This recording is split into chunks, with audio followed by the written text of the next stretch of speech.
spend, to waste public money. It is not there. I've been saying, hata kama ni kuiba, mmeiba ya kutosha, pesa hakuna ya kuiba saa hii. There is no money in this government to steal, I will tell you. Unless you now just want Kenyans to die. Now, I think I spent so much time on that. Let me move to NSSF going up. Yes, a law was passed so many years back on NSSF to increase it to a percentage of salary, 6%. That law, it's only that it is being implemented today. But let me tell you, Sahi, you may not see the value of saving for retirement. But as a personal finance advisor, I would tell you, you need to save money for your retirement. In fact, from day one. Sahi, because many of us probably are younger, ask someone like me. I am now turning 44 this year, 54 this year.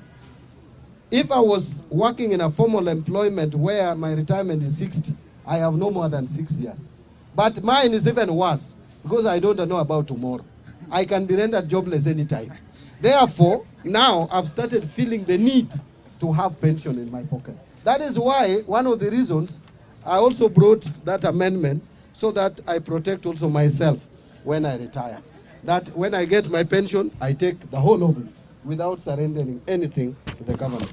But VAT, take it from me, we are not increasing VAT at all.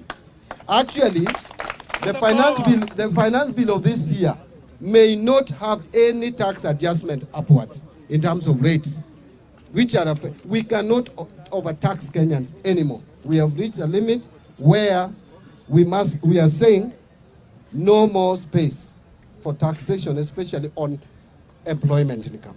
You will not see any more taxes on employment income under my watch as a CS. CPA Kiberenge, shareable revenue, I hear you very well. Actually, it was 418 billion for 2024-25. You are saying it has come down to 2025-26 to 405 billion. That is true. Do you know why? I'll explain.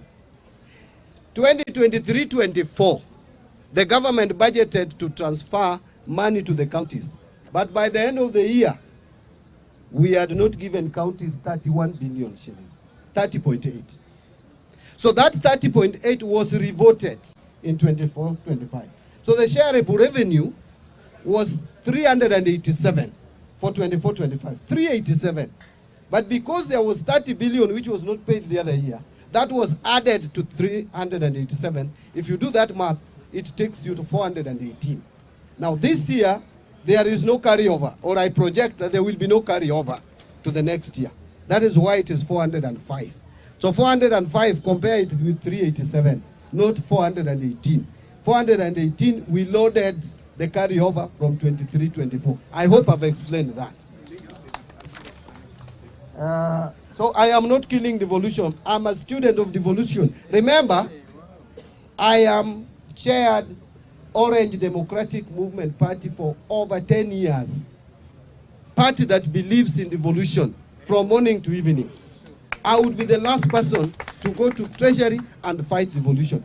Ask governors. They will tell you if there is a friend of devolution whom they have experienced, it is John Mbadi. Since I came there, I have made sure that there money that goes to counties is released. And we started releasing even before the law was passed in Parliament to share revenue. So I am a supporter, a strong defender of devolution. Mike, I will take up this and discuss with the CS in charge of MSMEs, because his proposals on what to fund come from line ministries. So money that is meant for giving to groups should come through that ministry. Miss, I think Makolande, you have talked about 3 R's, and I agree with you that reform, the recovery of the economy we are trying to do. Reforms in the financial sector, yes, we are trying to do that. In fact, we are implementing e-procurement to date, which has eluded us for years. We want to delink procurement officers from procurement process, remove human influence, so that people can see, you can tender in a more transparent manner. That will save us a lot. But then you asked the relief to the unemployed. Yes, we must do much more. One of the reliefs to the unemployed is to employ them, not to give them money, not to give them stipends. That should be the last resort. Even in the US, they only give stipends to people who are not able to get jobs. So we must make sure that people get jobs. We must expand the job space. You can only expand the job space by targeting those sectors which can create meaningful and reasonable jobs. Apart from the housing, which is ongoing, we need to work on manufacturing sector. We must now actualize this value addition.